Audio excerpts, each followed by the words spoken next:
Good morning and welcome everybody to our another presentation and our last presentation of the 2021 Alabama Decorative Arts Symposium. We're glad you could join us again this morning. We also will post the link to the YouTube recording of this as well, so you can either watch it again, take notes, or pass it on to some of your friends. I'd like to again thank the Alabama State Council on the Arts for their continued support of this project of decorative arts presentations. And I'd also like to thank Wes Garman, who is our educational coordinator and our staff IT person who has made all of these things possible on Thursday mornings. This is our last presentation of the symposium, and today Sarah Duggan will be talking about what's happening in our region to document, preserve, and share the information in the field of decorative arts. Sarah's currently the coordinator and the research curator of the Classical Institute of the South at Historic New Orleans Collection in New Orleans. She studied at William and Mary, University of Delaware in Winter. And at the Classical Institute, Sarah organizes the summer field surveys and then researches the findings that they've come up with for the Gulf States Decorative and Fine Arts Database, which is housed in Historic New Orleans Collection. The database is a publicly accessible repository of information and images that have been collected through these field surveys. Since 2011, teams of graduates, summer fellows, have cataloged over thousands of items in Louisiana, Mississippi, Alabama, and hopefully they'll be spending some time here with us in the Black Belt soon. The goal of this database is to encourage further appreciation and exploration of the Gulf South's significance to the decorative arts and the material cultural history that we have, which is so rich in our region. So if you have any questions for Sarah, please put them in the chat, and at the end, we'll review them, and Sarah will give you some answers, hopefully. And so with that being said, I'm going to turn it over to Sarah Duggan with documenting decorative arts of the Gulf South. Sarah? Thank you, Carol. Thank you all so much for joining me this morning. I'm so glad to be talking to you virtually. I was just saying to Carol how it's one hidden benefit of the pandemic is it's made conferences like this a little more convenient. So I am Sarah Duggan. I am the coordinator and research curator of the project formerly known as the Classical Institute of the South. We very recently rebranded as Decorative Arts of the Gulf South, or DAGS. I think it's the 10th anniversary of the project. We're doing an exhibit this year, and it's a good time to tweak our image a little bit to be something a little more self-explanatory, because we're looking at not just classical things, but lots of different styles, as I'm going to show you here. So I'm going to show you some highlights from past years of things that we've documented and talk to you a little bit about the work that we're doing. You can go through.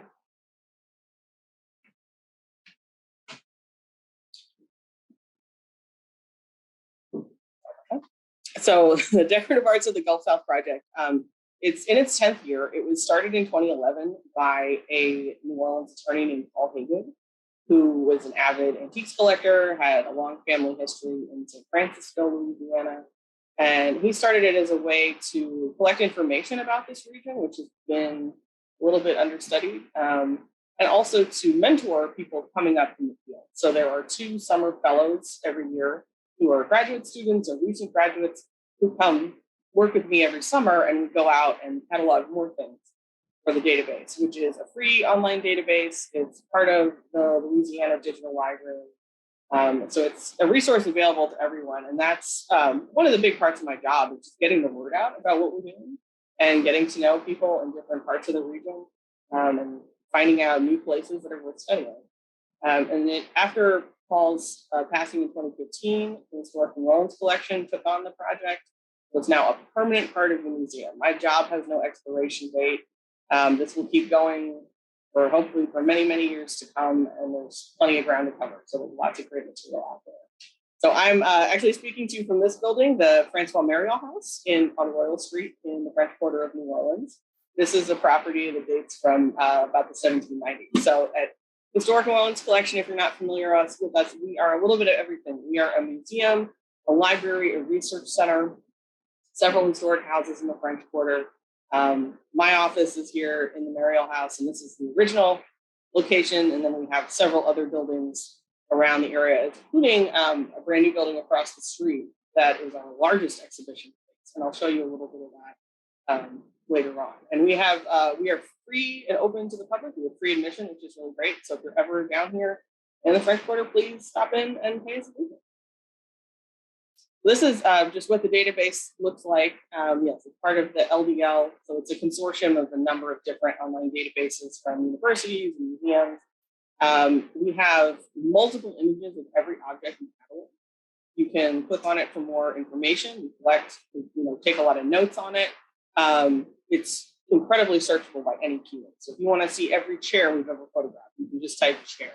You can search particular makers, locations.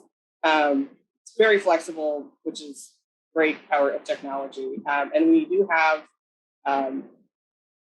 master's students or other researchers have consulted this. And also anyone who's a collector or a person in the region who wants to see some more examples of period things is out there for anyone. So we've done field work in Alabama for a number of years, and it's a fun kind of antiques camp road trip that I do every summer with my two fellows. We've got an SUV with a mobile photo studio in the back, and we never know what we're going to find. And sometimes we're working in really rustic conditions, like Greg is doing here in 2017 in somebody's shed, and you never know what kind of wildlife we're going to encounter. We drove up to one historic house outside Camden, and it's still a working dairy farm. And these cattle were very curious and didn't want us to get out of our car. And we had to drive around the back behind a cattle gate. So it's a really immersive experience in the culture and the landscape and the climate of the Gulf South. And especially for my fellows, many of whom are not from this region, or maybe they're the most time they've ever spent this far south. It's a really great way to study historic objects in their original context, which gives you a whole new understanding of what it would be like to live and work with these things. And sometimes we have really elegant surroundings. In 2018, we were fortunate to spend over a week at Gainesville in Demopolis. Many thanks to the Alabama Historical Commission for letting us do that.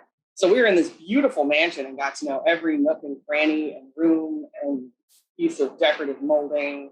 That was a really incredible experience. And it's fun when we're often working in private homes most of the time, but we do also work in some smaller museums like this. And it's fun when we become part of the tour experience for visitors. We're used to people walking through and watching what we're doing. So it's an interesting teachable moment to show, like, we're doing the raw material. This is the very basic beginning information that we will then can be the raw material for future research projects. So when I'm not out cataloging things, I am doing a lot of research in my off season. When I'm here in my office, doing a deeper dive into where things came from, who owned them, what their history was, trying to figure out what are some similar items, maybe figuring out who might have been the manufacturer. So it really is a year-round project. And also building relationships with people in other locations is a big part of my job as well. So we've worked in Alabama, as I said, a few years. I think our first time we were in Huntsville for a while. That was before my time. And then I've been able to make a lot of connections in the Black Belt region, which is really exciting. We hadn't done anything there before. So we were in Wilcox County in 2017, in Camden and Furman, and then in Demopolis in 2018. And then this coming summer, we will be back. I'm very excited that we can resume field work after being on COVID hiatus last year. So we will be, again, working with the Alabama Historical Commission at Magnolia Grove in Greensboro. And then we'll be actually with Carol in Montgomery at Old Alabama Town, which I'm very excited about. We have never cataloged in Montgomery, and I hope this is the first of many steps. So I'm going to talk about some of the themes that have emerged from my travels in Alabama and the things we've cataloged, kind of show you some greatest hits that we've cataloged. And one theme that is very prominent is the idea of decorative styles. This is such an important tool for us when we're in the field to help us recognize what era things are from. And I always look for fellows with a strong background. They need to have some vocabulary in design or decorative arts or architecture that they can describe what they're looking at. And so obviously the neoclassical Greek revival style is something that Alabama loves. I like to say Greek columns fell on Alabama.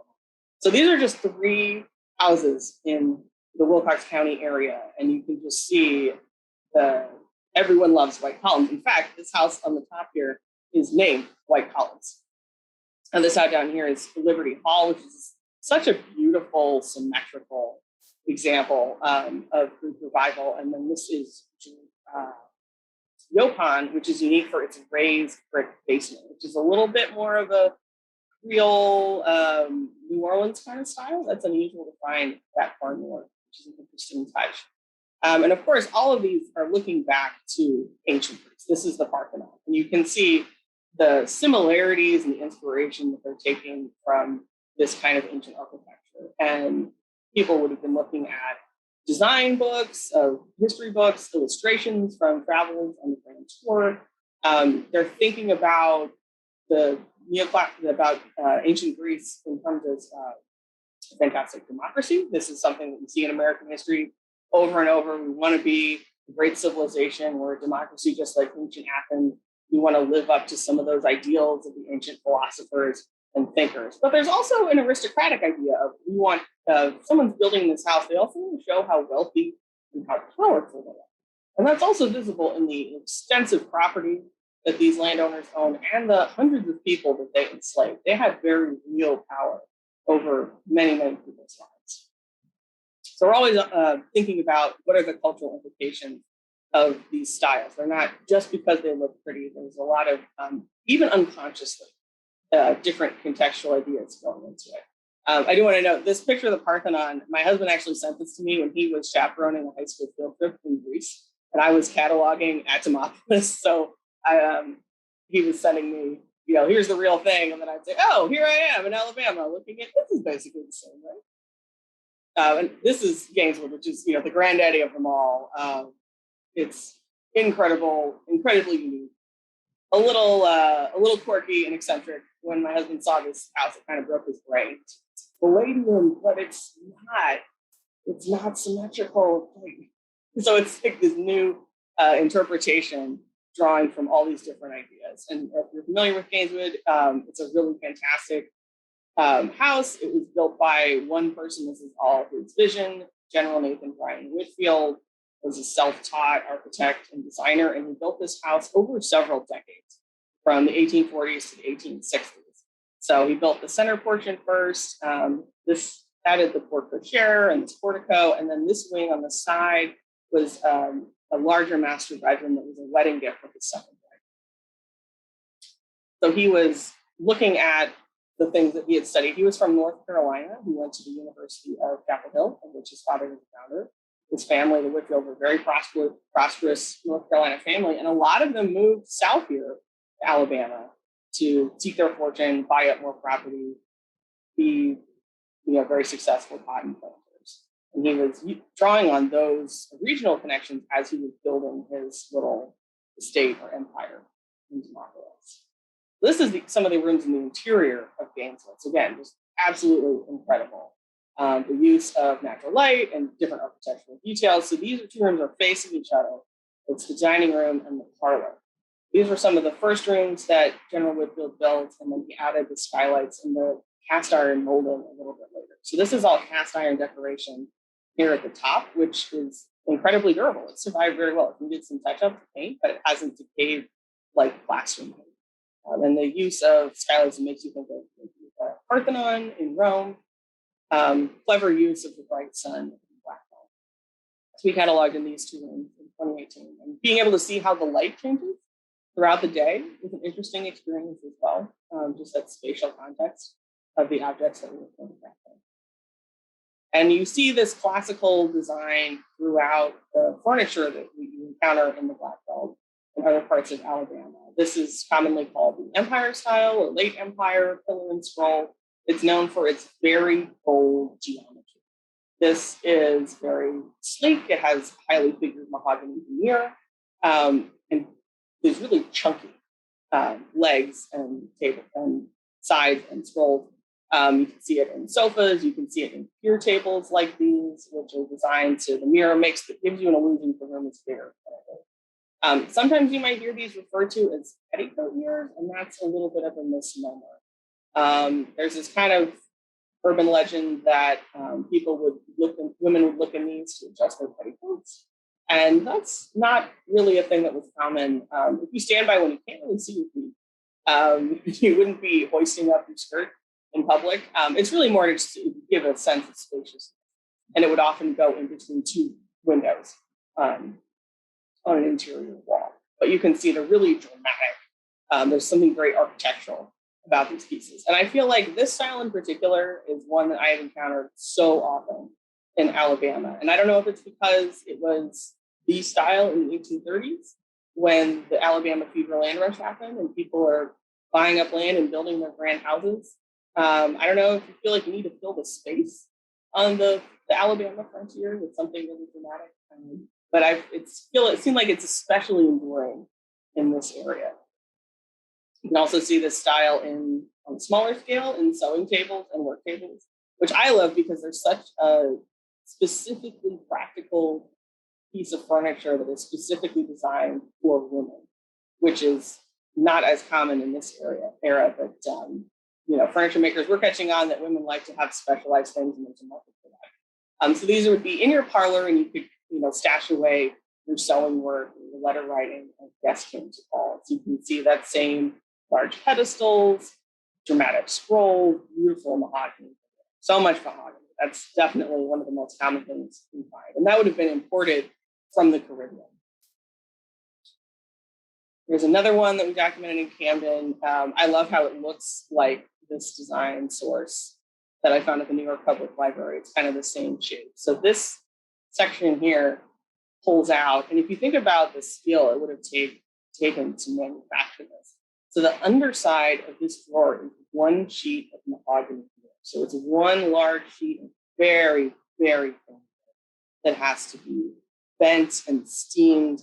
So it can be flexible enough to wrap all the way around, but you don't want it to be fragile and crack because that's going to ruin the look of the piece. So I feel like this is one of the best work tables I've ever seen. It's such a unique shape as well. I mean, look at the storage opportunities. You could stash like 6 skeins of yarn in there if you're a knitting kind of person. We also see classical details in the molding in houses. So this is a ceiling medallion in the Sterrett McWilliams house in Camden, and it's just the epitome of Greek revival style with the Greek keys and the acanthus leaves and palmetto leaves. And then right underneath it is the center table with another dramatic pedestal as well. You do see a little bit of Egyptian revival, which is a fun subset of the classical revival. There are excavations happening, and Napoleon was doing campaigns in Egypt, so there are new design sources or history books coming out where people could consult and get inspiration for their own homes. And the style you can see sometimes in architecture, and we did run into some at that house in Camden, the Sterrett McWilliams house. So it's a mishmash. It has some Greek elements, some Egyptian elements, a little bit of everything. So it has these tapered windows, which are very reminiscent of Egyptian architecture. And then upstairs, there's this fantastic chest of drawers, again, with the figured mahogany. But the side supports for this mirror are these obelisks, which I've never encountered one like this. Usually it's just a standard column. So some Egyptian flair as well. And people in Alabama are also drawing inspiration from the natural landscape around them. There's so many flowers and trees. And this is something that's really evident in the Rococo revival style, which became popular in the mid-19th century. And that's looking back to the Rococo styles of the late 18th century. It's a very sensual, romantic, kind of wild, asymmetrical, decorative style, trying to bring the outdoors in. So we also see lots of floral elements and animal elements as well. So in the Sterrett McWilliams house, these are 2 pieces are in the same dining room.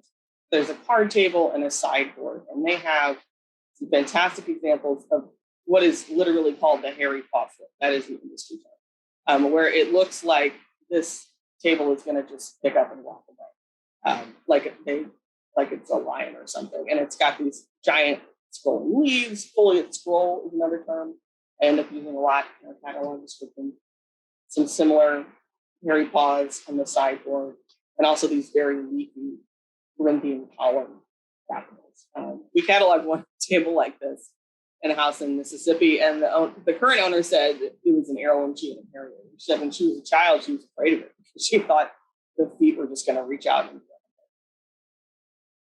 The Swan's Neck sofa is another fun naturalistic element that I've seen reoccurring over and over. These are two sofas in the same house from slightly different decades. The red one is a little bit earlier. It's still in that Empire style. And then the one upstairs is with the green upholstery is a little bit more rococo. It's a little more the elements, a little more delicate lines. But in both, you can see this beautiful curve that is reminiscent of the neck of the swan. And then, of course, down here you have more paw feet and this sort of cornucopia burst of leaves pattern that was probably by some Philadelphia cabinet makers. I don't know who made this sofa in particular, but it's reminiscent of things made in that series. You also see naturalistic elements in things that would go on a mantelpiece, like vases or girandels. I believe that my guess is that this is a scene from Robinson Crusoe. I don't know for sure, but you have a man who is wearing tattered clothing with a bird on his shoulder, and he's teaching someone out of a book. So I assume this is Robinson Crusoe teaching Friday how to read on their tropical island. So an even more further flung naturalistic sort of paradise idea. And then this is some of the plaster molding at Liberty Hall in Camden with these beautiful lacy floral designs. And then, of course, Gainesville just takes that up to the next level with layers on layers on layers of scrolls and leaves and more and more and more decorative elements. This is in the really elaborate drawing room. So this is the room for entertaining and impressing all of General Whitfield's guests. Another theme that we think about a lot in our research is the theme of trade and trade routes. And the places that we're studying are very often relying on river trade. So for example, here is the bluff at Demopolis. It's painted by William Fry around 1850. And you can see a barge boat and also a steamboat coming upriver to deliver goods to the people of Demopolis. That's a town that's situated at the confluence of the Black Warrior and Tombigbee River. So you have two waterways meeting, and then the Tombigbee is going to go south next to the Alabama River and ultimately the Port of Mobile.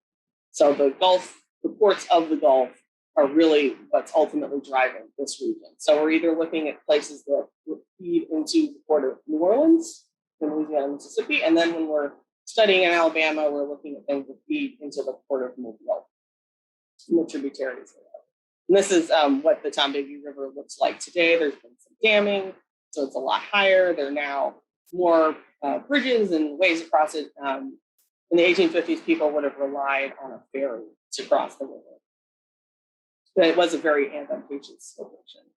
People also relied on local markets, especially in towns like Montgomery, which would be hubs for commerce. So if you lived in a more rural area, you could order things from a bar and have them arrive in Montgomery, you could stock up on groceries and other supplies.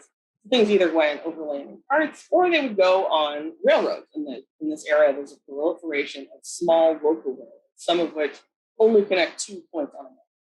But it does make it easier to haul your lumber, your cotton, get things to market, and then also clean things your home that are farther afield. So that's a theme that I always emphasize when I'm talking about decorative arts in the Gulf South, is that most of the things are not made in this region.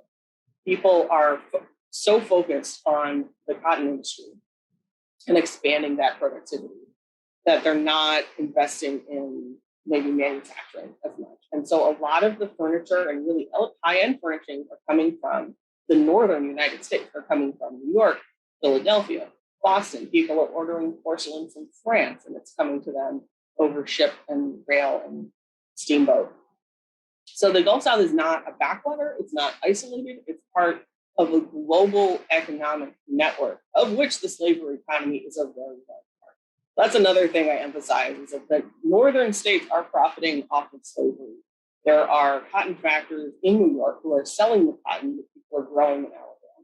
And these merchants are relying on their very wealthy Southern customers to move a lot of elegant decorative arts items. So everything is interconnected and everything affects everybody else in the economic system. That's an important thing to remember. There were a few local craftsmen, and we have found some examples of that, especially in the Huntsville area.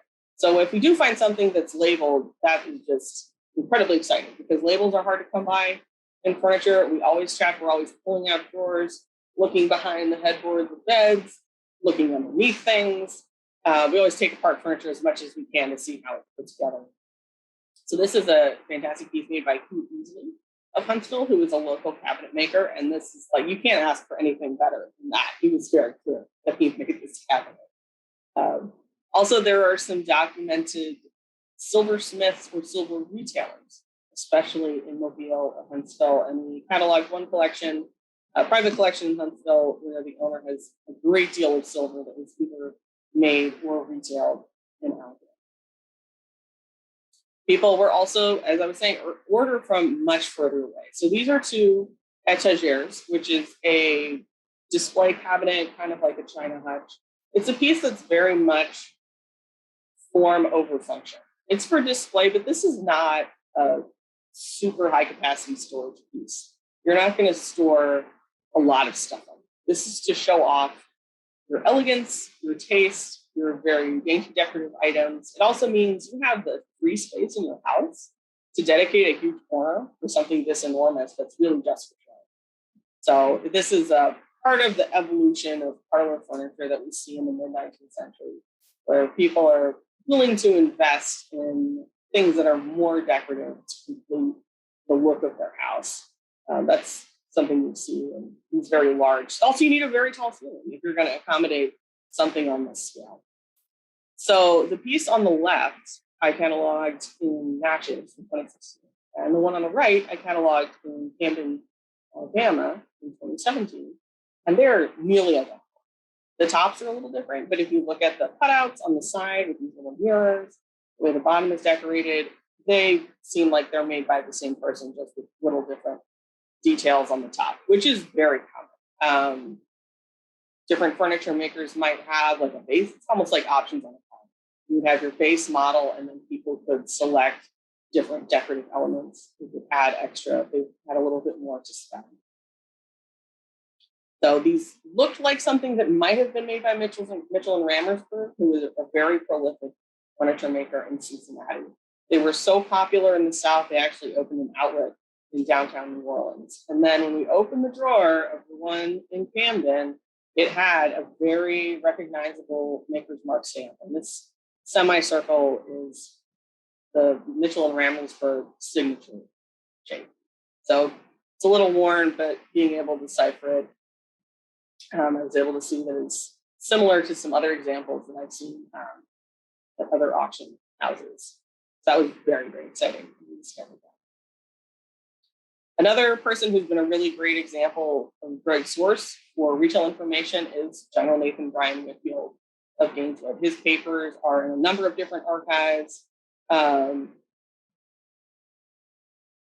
sorry, I'm getting a note that we are having trouble. Very name. Let me check.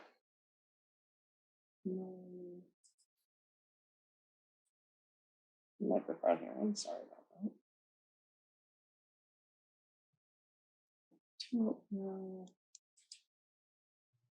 Carol, can you hear me all right? Yeah, Sarah, you're good. It sounds like there's just a little bit of wind blowing across your mic, maybe. Okay. How's that? That's good. That's great. Okay. Great. Thanks for letting me know. Okay, so General Nathan Bryan Whitfield, I was able to study his papers at Auburn, and there's some at Alabama as well. And there are some at the University of Chapel Hill in North Carolina, which I haven't gotten to yet, but maybe one day. So I've been able to find some of his receipts. That's like what I always want to find is the paper trail of what someone purchased. And I was able to find some of the merchants in Mobile and elsewhere that he was patronizing to purchase things for his house. And it was interesting that even though he has all of this farmland, he was buying a lot of basic groceries in bulk. And he's so focused on maximizing his cotton profit that he's not bothering to make enough bacon for his household and other things like that. He is buying very fancy and elegant things. So here are two of the merchants that he bought items from in Mobile. So from Icy to Bose, he was buying different pantry staples like cinnamon, cloves, rose water, linseed oil, things like that. And from W.L. Truitt in 1848, he purchased some sauce tureens, pressed glass tumbers, china bowls, and coffee cups. So he's really stocking the pantry. And 1848 was a point at which a lot of the construction on Gainesville was complete. So he was ready to do more large scale engineering at that point.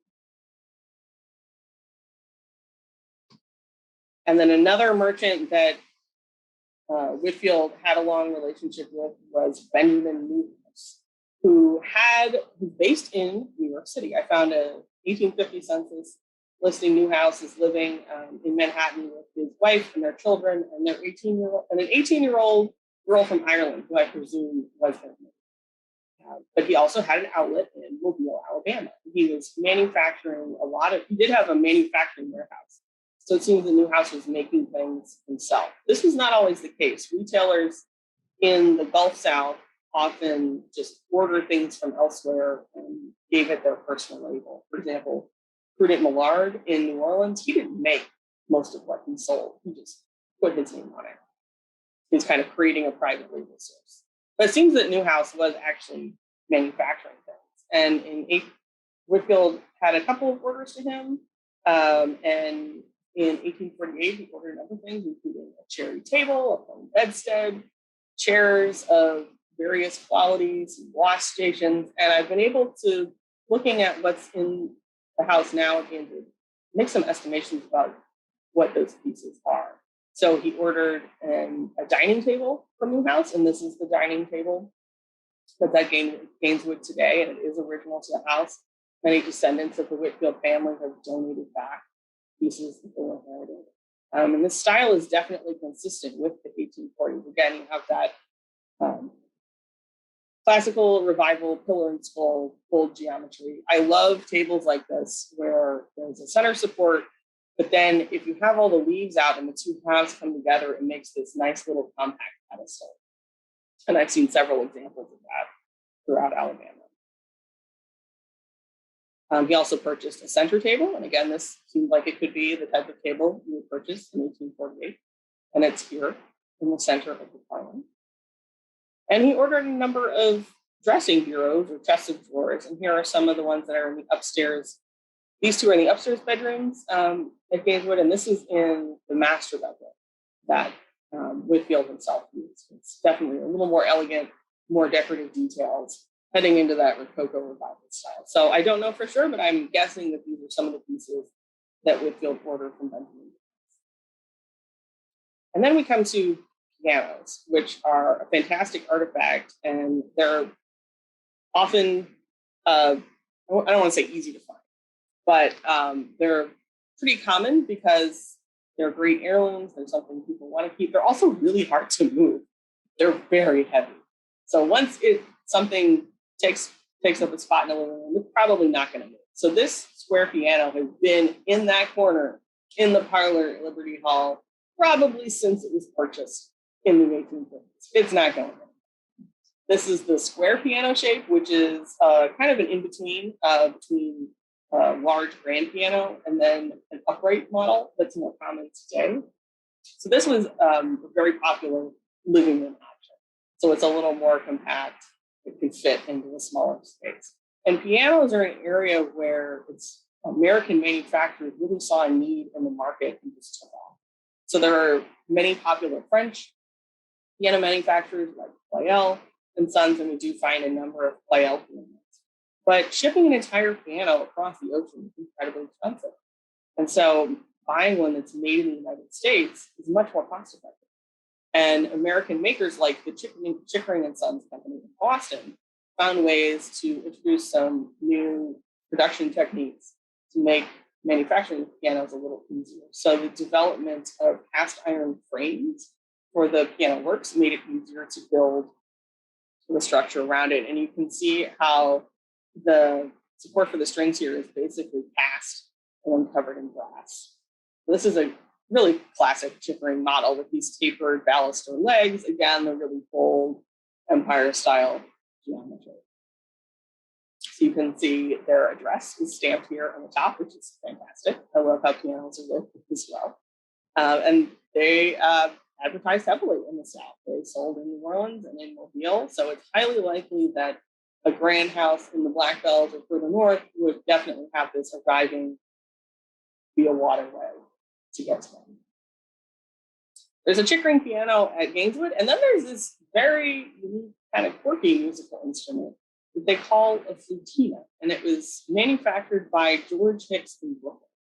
So General Whitfield sent away for this, may have designed it, had a lot of input in its function.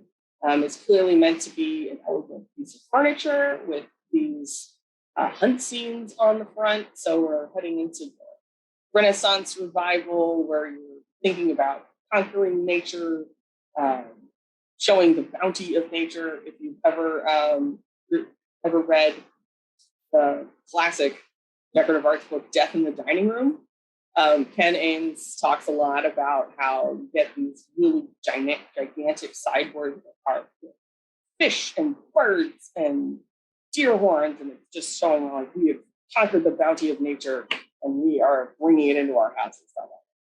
So here's the exterior of the Futina. It opens up, you can see it's almost like a little music box inside. So there's a cymbal and a drum, and then these wooden pipes. So air goes through the pipes. So it's a little bit like, basically like an organ. So here are the pipes, and then it's a player pipe. So there are rolls that you can place into it, and it will play the song you selected by forcing air up through the wooden pipe. So it's an interesting sound. It's kind of like an organ, but a little softer, scaled down for domestic setting. So it was fun to get to know this piece when we were cataloging as well. And they have additional rolls that are stored in that parlor. They don't play it very often, but they do have some. So you see an example of someone in Alabama ordering from a really skilled manufacturer of North, something that's going to add to the decorative and functional aspect of the parlor. You can imagine this would be providing music when the family was gathered together or entertaining. Woodfield had many, many children. He had a large family, so I'm sure he had a lot of people coming and going at his house. And then my last little highlight, I hope I haven't put you all to sleep, but I'm going to talk about bedroom furniture for a little bit. So when you have large families, you have relatives coming, and if people travel a long distance to visit, they're going to stay for a while. So we see lots of examples of things like trundle beds or other space-saving devices. And then the collapsible bed is another unique piece. And we had a really great encounter with one here in Alabama. So here's an example of an early model. This is one from Massachusetts. It's at the Winter Museum where I studied.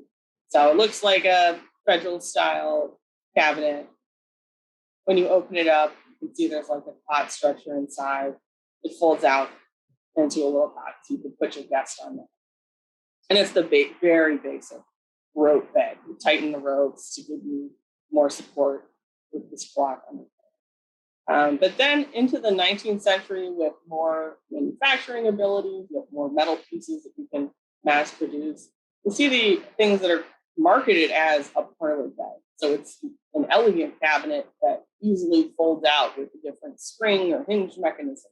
And there are lots of different advertisements for these things that are patented, where it's meant to look like a bookcase. And then it's so easy. A child can do it. Just pull this down. Easy peasy. You might be familiar with the Murphy bed, which is a perennial staple of comedy throughout the 20th century and beyond. That actually wasn't patented until the 1920s. There are many, many predecessors of the Murphy bed concept. They just had some really great marketing and were able to brand it with their name. But people have been thinking of ways to stash extra beds away for time immemorial. So this is a cabinet in Liberty Hall in Camden, Alabama. And the owners love this piece. And whenever someone comes to visit them, I bet you can't guess what this is. They like to call it a mother-in-law bed.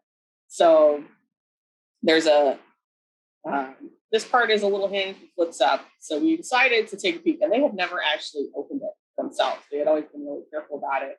But they trusted us and said, okay, go ahead. And we were very, very careful. So first we gingerly opened it and thought, okay, this is as far as we're going to go. But the hinges were in such great condition that we could keep going. And this, you can see how this decorative element is also hinged. And this flips down to become the leg, which I think is really clever. So we got it all the way open. So now we've got these nice scroll legs, and there's a whole spring mattress inside. So these springs are something that are mass produced in a factory. This is something that's more possible in the mid-19th century. So we thought, okay, I guess we'll keep going. So we unfolded it. And it is a proper bed. This is a very nice little pillow bed. So it has its own hinged footboard with decorative molding. There's a lot of thought and attention that went into it. And it has the springs and these woven straps to support the mattress. So we've gone beyond just the ropes holding up your mattress. So it was in remarkable shape. I feel like if I were staying at someone's house and they pulled this out for me, I wouldn't be too mad about it. They jokingly called it the mother-in-law bed because they thought, oh, you'll just stick your mother-in-law there because you don't like her. But this is not bad. So this was a really, really fun experience to explore this with the homeowners and to see they were as surprised as we were as we unfolded it. And it was really the highlight of our time there. And I know they tell people all the time now about like, oh, did you know we folded this out one time? So that's one thing I really love about this fieldwork is getting to know the people of the Gulf South and getting to hear their family memories and oral history. And that's such an important component of what we do with this project. And it's the reason we're studying all these things, so what? All right, we've seen lots of interesting stuff, but what do they tell us? What are the stories behind the object? What do they help us understand about life in this region? And the fact that I can sit down with people and talk to them about their family history is just a fantastic opportunity.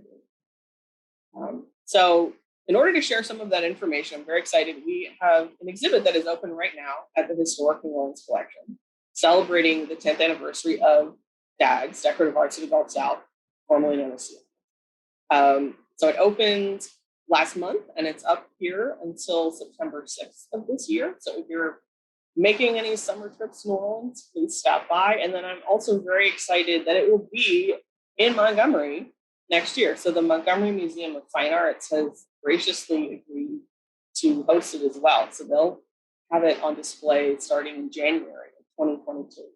And I know that they'll be adapting it a little bit because they have even bigger display space, which is a really exciting opportunity. And they'll be adding a few pieces from their collection with Alabama provenance to help round it out and help connect the work we're doing with their collection, which is really exciting. So we're always on the lookout for new places to investigate, new places to visit. I'm always scouting out potential fieldwork locations. We haven't been to Mobile, as you might notice, so that's a place that's in my sights for future years. I've already got a few things in mind for 2022, which is really great. So thank you so much for all of your attention and this opportunity to talk to you about our cataloging work. And I look forward to the next time I'm in Alabama to talk with you more about Alabama history. Thank you. All right. If anyone has any questions, if you'd like to put them in the chat section. Here we go. Okay. I was going to ask you, I'm recognizing styles, I'm recognizing pieces of furniture, and the black belt table. We call it the black belt table with the center column that separates, and then the little support leg comes down. We have several of those. We call those the black belt tables, and those were out of where? So the one at Gainesville was Newhouse. Benjamin Newhouse. Okay. But I doubt that he was the only person making those. But that exact style is very prevalent around here. Definitely. And we have a similar one on display in the exhibit right now. That was, I think, originally around Talladega, but it was from a big family collection in the Black Belt as well. Other than Easley, now Easley was actually a furniture maker, not just a retailer. He's not just a retailer. So Did you find any more real furniture makers? I mean, Yeah, that is the dream. That's what I'm always on the lookout for. Mm-hmm. And I have a few leads. I know there are some known men who were originally enslaved craftsmen and eventually became free business owners in their own right, who were doing some construction and furniture building in the Tuscaloosa area. So that's something I'm really eager to explore in future years. That may be the Border Brothers. No, I think Peter Little might be his name. Okay. But there's a couple of, that's one avenue that's definitely needs more exploration, is the role of Black craftspeople. Mm-hmm. Because whether they're enslaved or whether they're able to be in business for themselves, they're highly skilled people. And I know I wasn't able to find any list of particular staff like that General Whitfield used to build Gainesville, but he does mention in the letter that he's hiring whatever help he can around town. Most of them need them. So he's either hiring out people who are enslaved by his neighbors, or he's hiring craftsmen who are in the area. So that's something I really want to dig deeper into. So that's looking at either probate inventory records, because you sometimes can find a list of enslaved people and it lists like what their jobs are. That's the holy grail for tracking people. General Whitfield died in 1869, so there isn't a list like that. And the lists that he have are just names and regions when he was moving people further south. But yeah, that's something I really want to explore further. And you really need to go back into the archival evidence to find people's receipts, people's account books, things like that. So there's a lot of work still to be done in that arena, especially in Alabama. I think there was the Made in Alabama publication in the 1990s, which is such a great starting point. I have that in my office right here and refer to it many times.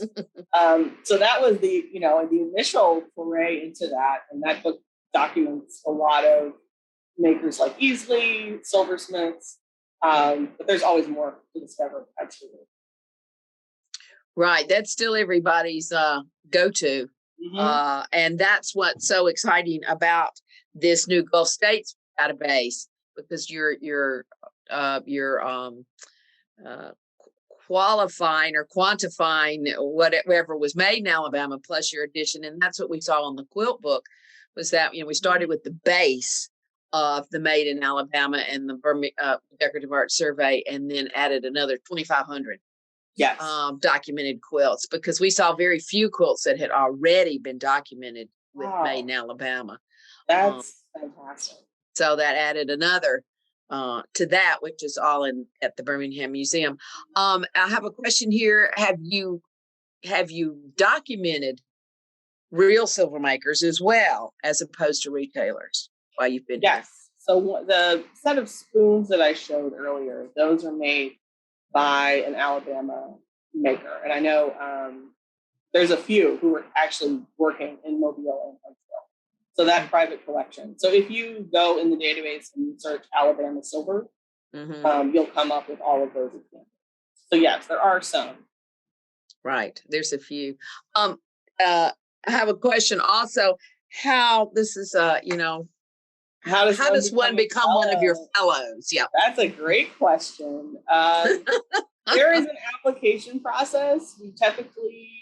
We do like a call for applications usually every December. So I'm taking applications in December and January for the following year. And so you would send in, a resume, cover letter, explain why you're interested. We do, because it's an educational experience and it's really focused on helping people gain experience in the field, we typically skew toward people who are, emerging professionals. So you're a student or you're pretty new in the field. I have had fellows who are been out of school for a while and are maybe, I had one person who was going for a career change. He had been working in finance and he was back in school, and he's now very happily working as an appraiser and owns a historic house in Vicksburg. So he's doing great.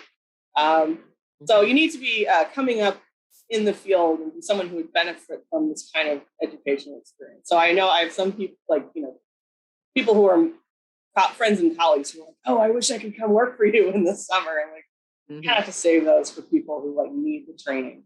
Because it is a fun experience, but you also need to have someone who has your summer free.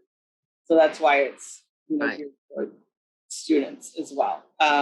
So we canceled fieldwork in 2020, and I was very fortunate that my 2020 fellowship awardees were able to come this year. So we didn't have any real recruitment this year, but we'll be gearing up kind of in the fall of 21 to recruit for summer 23. So how would you like, of course, in our situation, we actually have records on some of the, and you would incorporate that into the database. Absolutely. As well as expand. So if we're working with a site like you all where you have your own records, definitely 100%. That's great. You've done some of the work for us. But it's also a chance to do a little bit more digging. Right. So I was able to find some new attributions for these pieces of Gainesville that they weren't as familiar with. And it's also a way to share what you all have with a wider audience. Right, because what you've already done in the black belt, like I said, I'm recognizing styles, and I'm recognizing furniture makers in some of the pieces that we have that we now can put names with work. I think too. I'm so excited to come see what y'all have. When we get the recording and we can go back and take it a little bit slower, and it's like, oh yeah, I recognize that editor, that kind of thing. So and then once you see them, you'll see. Yeah, making those connections is such a great part of this project, because you'll go, sorry, you recognize something that you've seen before. Someone I know who's an antique dealer in Alabama, he just showed me a picture of a bedroom set that he has for sale, and I said, oh my gosh, the Teaster canopy on that bed is just like the bed we have in exhibit. Charles Lee. Yeah. Yep, Charles Lee. It's a Mr. Lee. It's a Lee. Oh, like exactly the same. Like you can absolutely tell. Like some of exactly alike, right? Like okay, that one has a few more frilly keys on it, but those connections are so exciting when you find things that are very similar. Yeah, that is. I think we've gotten everybody's questions. Yeah, okay, that's good. All right, well, thank you so much, Sarah. We do appreciate that, and we look forward to seeing more of you in the coming months as everybody prepares for the exhibit at MMFA come January. Also, for all the participants and for those who didn't make it, you'll hear this later, we will in a couple of days post this as well, so you can go back and share it and or look at it again and take lots of notes. So thank everyone for participating in the 2021 Alabama Decorative Arts Symposium, and look for more information coming to you on decorative arts events, lectures, exhibitions that will be happening in the area. This symposium has helped us to create a network to stay in touch through the years, and to be able to keep the appreciation and interest going in the rich material culture that we have here in the Black Belt. So thank you, Sarah, and thank you for all of our participants. Bye-bye.